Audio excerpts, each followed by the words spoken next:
Mamlaka ya hali ya hewa ya Tanzania, yani TMA, ilitoa utabiri wa mwelekeo wa msimu wa mvua za vuli na mvua za msimu kwa kipindi cha Oktoba 2025 hadi Disemba 2025 na kipindi cha mwezi Novemba 2025 hadi Aprili 2026 mtawalia.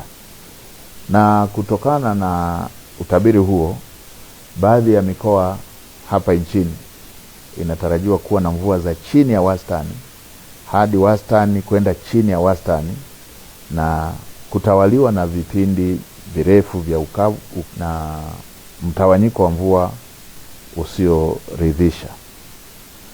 Tathmini ya mamlaka ya hali ya hewa inaonesha hali ya kuchelewa kwa mvua inatarajiwa katika maeneo ya mkoa wako wa Dodoma, Mheshimiwa Mkuu wa Mkoa, mkoa wa Katavi, mkoa wa Kigoma, mkoa wako wa Singida, Mheshimiwa Mkuu wa Mkoa, Tabora, pamoja na mikoa ya Iringa, Mbeya, Mtwara, Njombe, Songwe, Rukwa, Ruvuma, pamoja na kusini mwa mkoa wa Morogoro.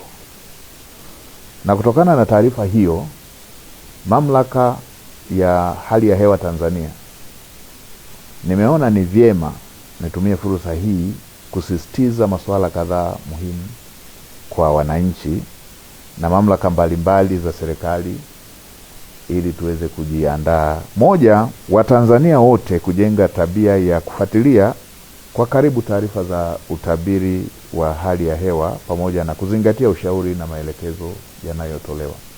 Waheshimiwa wakuu wa mikoa, mnakumbuka huwa inatokea tahadhari hizi zinatolewa, tunachelewa kuchukua hatua sote kama Watanzania, serikali, taasisi za serikali na wananchi wote kwa ujumla, na inakuja kutokea madhara kama ambavyo tumewahi kushuhudia, mafuriko ya udongo kule Manyara, ama mafuriko katika baadhi ya maeneo ya wananchi waliojenga kwenye mabonde.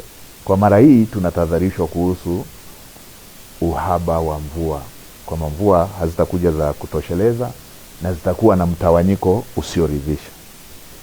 Ninawakumbusha wakulima kujiandaa, kuwa tayari kuandaa mashamba kwa wakati na kutumia pembejeo ikiwemo mbegu na mbolea zinazoendana na hali ya hewa tuliyotahadharishwa.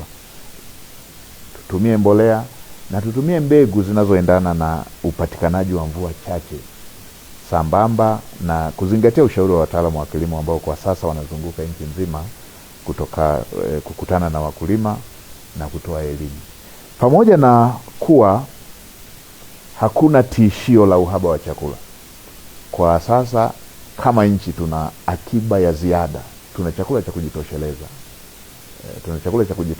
tuna hifadhi ya chakula ya kutosha kama nchi. Lakini ni vyema wananchi waendelee kuzingatia matumizi sahihi ya chakula, ikiwemo kuweka akiba na kuepuka matumizi yasiyofaa.